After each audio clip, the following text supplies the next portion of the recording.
Öncelikle tekrar hepiniz hoş geldiniz arkadaşlar. Bugün sizlerle benim için de bir ilk olacak LEGO'nun Mart 2025'te satışa sunmuş olduğu setlerden biri olan 40819 numaralı yarış sürücüsü minifigürünü inceleyeceğiz. Bu seti LEGO bizlere 694 parça olarak sunmuş. Set tamamlandığında da kutunun arkasında görebileceğiniz gibi modelin kafası, elleri, kolları ve bacakları da hareket ediyor. Tamamlandığında da boyu 25,5 cm olarak bizlere belirtilmiş. Bu set benim için de bir ilk olacak. Neden bir ilk olacak? Çünkü ben genellikle biliyorsunuz daha çok Speed Champions ve LEGO teknik setlerine ağırlık veriyorum. Onları da yapmayı daha çok seviyorum. Aynı zamanda da LEGO Ideas ve Icons setlerine, teknik setlerine benzer işte arabalar olsun, uçaklar olsun veyahut da gemiler olsun geldiği zaman bunları da yapıyorum. Ancak minifigür setleri benim için de bir ilk olacak. İlk kez yapacağım bu seti. Bu videoda siz neler bulacaksınız? Daha önceki videolarımızda biliyorsunuz yapım aşamaları vardı Speed Champions setlerinde. Bu sette yapım aşaması videolarını izledikten sonra sizlere aynı zamanda setin fonksiyonlarını incelediğimiz ve kendi görüşlerimizi belirttiğimiz bir kısım da sunacağız. Bu kısımdan sonra da yine tekrardan setin tamamlanmış haline ait görsellerle tamamlayacağız. Şimdi isterseniz sizlerin hızlandırılmış şekilde izleyeceği yapım aşama videosuna geçelim. Yapım aşamalı videosundan sonra da bizim değerlendirmelerimizi izleyebilirsiniz. Videomuzu sonuna kadar izlerseniz ve beğendiğiniz takdirde beğen butonuna basıp bizlere destek olursanız çok teşekkür ederiz. Şimdi sizlere iyi seyirler diliyorum.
Öncelikle tekrardan hoş geldiniz arkadaşlar. Hızlandırılmış şekilde sizlere sunduğumuz yapım aşamalı videomuzu zannediyorum ki izlediniz.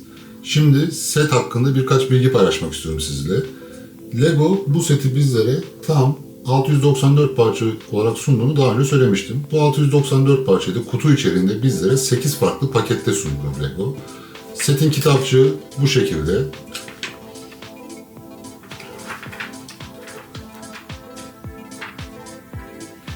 Setin kitapçığı da bu şekilde.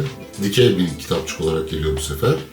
Setin yapım aşamaları gerçekten benim hoşuma gitti. Yani sürekli kendini tekrarlayan şeyler yok bazı setlerde olduğu gibi.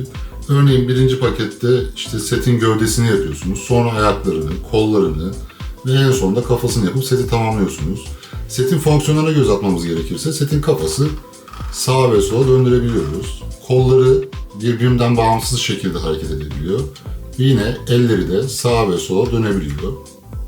Aynı zamanda setin ayakları da yine birbirinden bağımsız şekilde hareket ettirebiliyorsunuz. Daha önce de söyledim, ben daha önce hiç minifigür seti yapmamıştım. Ama bundan sonra bu ufaklığın arkadaşlarını da satın alıp koleksiyonuma eklemeyi düşünüyorum. Eğer yeriniz müsaitse ayakta bu şekilde sergileyebileceğiniz gibi isterseniz de şu şöyle yaparak oturur pozisyonunda da seti sergileyebilirsiniz.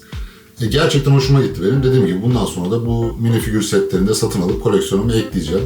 Sizler de videomuzu beğendiyseniz beğen butonuna basıp ve kanalımıza abone olarak bize destek olabilirsiniz. Bir sonraki videoda görüşmek üzere. Hoşça kalın arkadaşlar.